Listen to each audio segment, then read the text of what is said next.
Yeah, now he can really go for it, and you can see he's loving it, relishing it. Here's a little move up the inside of the Aston Martin. It's the other, it's Thomas Much still trying to get past the Aston. Can he do it? No. And behind him, he's got to watch out because Stefan Mucker will take full advantage, and he does so round the outside of the Curva del Sol. Oh, you don't want to touch there. That was almost like, and then look at the Lamborghini getting side by side onto the Aston turf. So while the battle for these three cars was in the total focus, Lamborghini and the Peter Cox car virtually had a chance to take about two more places. Yeah, the Peter Cox car actually with Christopher Haas at the wheel now, but my goodness, he was on the grass at a good 130, 140 miles an hour there. That was frightening, but he got it back onto the tarmac once again, and he's still tucked in behind the Ford. So Thomas Much still where he was in 13th place, because he has lost one to, of course, the white Aston Martin of Stefan Mucker, and a slide there from Thomas Much. Yeah, the back end of the car really not much grip left. The Lamborghini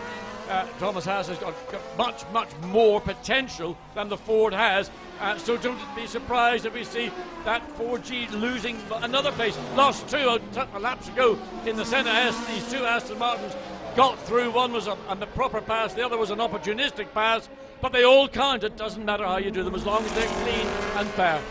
Absolutely right. Well, let's see whether Stefan Mucker can now get past Jan Claret in these two Aston Martins. I think Stefan's car certainly looking stronger at the moment. And I suspect he's the stronger driver of the two anyway. He's now get into position, coming through the final curve onto the straight. He's going to go one way because of defence of the other car. Will he make a dive down the outside? He's gone around the long way, but the Aston, and there was...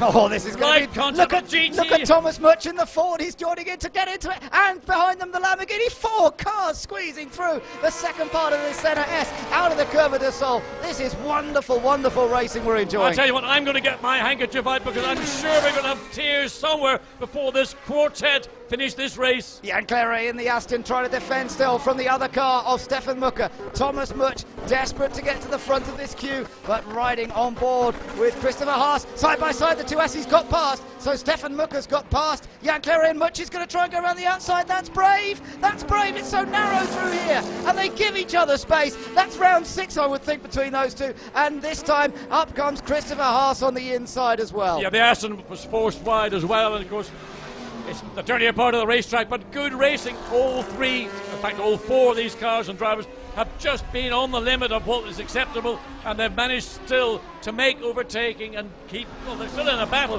Who's to say the Ford GT won't get ahead of Stefan Mucker and the Aston, or will it end up following this Aston? We at one point thought the Ford GT, it was all over. Yeah, but it's still in the game. It's still in the hunt.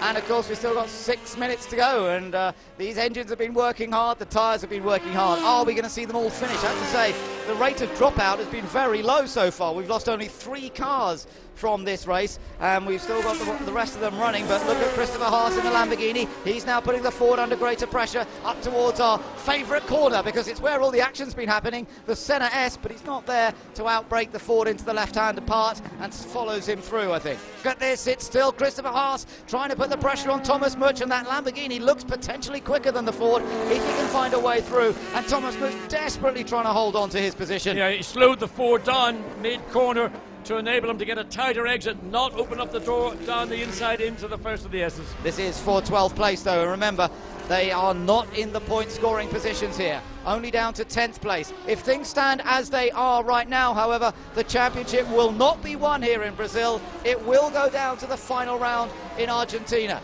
Back comes Christopher Haas, still looking for a way through. Got a good run here. Yes, got a good run down through and whatever, and down into Juncker, but again, a little bit of hesitance, maybe a little bit of tense of thinking better about doing an overtake. Now alongside, got a mistake from the Ford. Was it a misgear? Not with the sequential gearbox. It wasn't just a Lamborghini some way or other, just pulled out and shot past the Ford. That was a strange one. It certainly seemed to suddenly lose some power. He's coming back again though, and Thomas Much wants the place back. He's going to try and outbrake round the outside. Late on the brakes, they're both as late as they can be. Turn into this tight left-hander, plunge downhill, and he's retaken it again. I do not understand, and the pass is almost going to be another repass. Now we'll have to wait till we get down to turn 4 to see whether the Lamborghini can once again work a miracle and get itself ahead of Thomas Much in the Ford GT.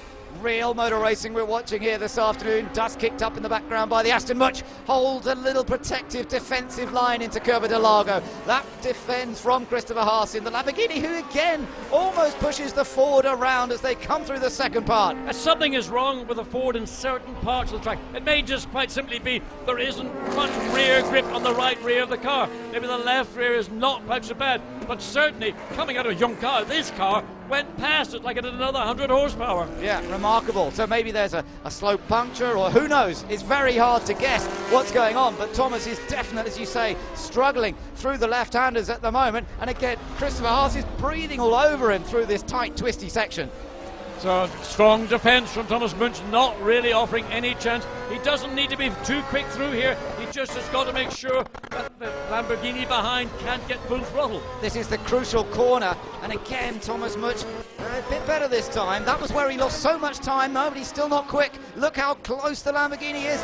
Better than it was last time, but still under massive pressure. And again, an overtaking opportunity. We've had so many of them between this battle with the Ford GT and Maseratis and Lamborghinis. So will the Lamborghini go down the inside at a very late last-minute dive? No. He's going to bide his moment, obviously. Much just gets it turned in once again, and this is proving to be a titanic struggle for him. I mean, you can see the Lamborghini is all over the back of the Ford through the Senna S. Again, right under the rear wing. He's got the drive in the minute. Defense from the Ford goes left. Lamborghini goes right. Who's going to be late on the brakes? It's side by side, and still the Ford has the advantage because he has that inside line.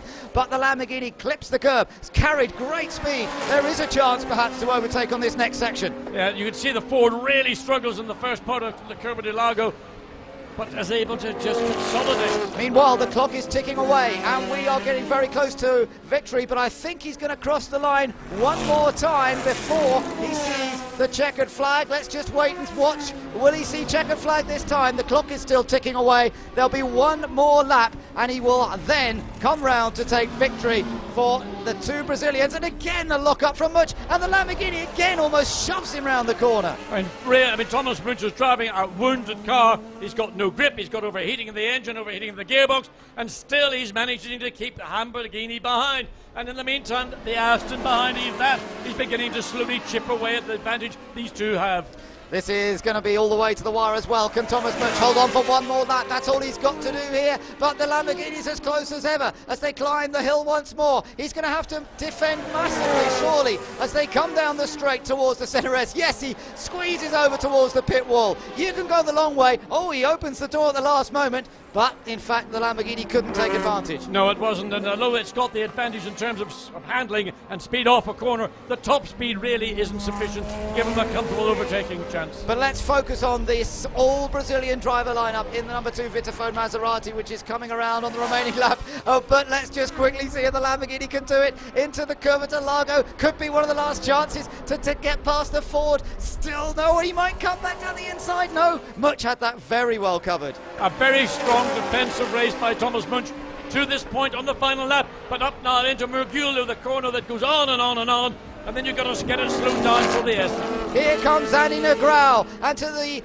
reception, a massive reception of the Brazilian crowd here. They are going to witness an all-Brazilian victory. Enrique Bernoldi's hanging over the fence. They take victory in the Maserati. A beautiful performance from both Zanni Negrão and Enrique Bernoldi. Second goes to the Aston Martin. And that means the championship is still alive. Third goes to the Corvette, which almost was taken by the Aston on the line. The Ford has spun! Oh, was there contact with the Lamborghini? Thomas Much, after all that defensive work, has lost out on the last lap. I'm not sure how many places he's lost. He was out of the points anyway, John. He cannot win the championship anymore. But I tell you what a wonderful drive by the youngster Zanni Negrão, who found his way past Darren Turner out there on track. A hard but fair manoeuvre to take the lead, and it is Enrique Bernoldi and Zanni Negrão that take victory. And I think it'll be a very, very happy Zanni Negrão. That was a really good, impressive drive, very strong driver partnership, as was the Aston Martin of Darren Turner and Thomas Inge. And Darren Turner and Thomas will be no doubt very happy. Let's see what happened with Thomas Much, John. He locked that right. And in fact, it really was down to the braking of the Ford.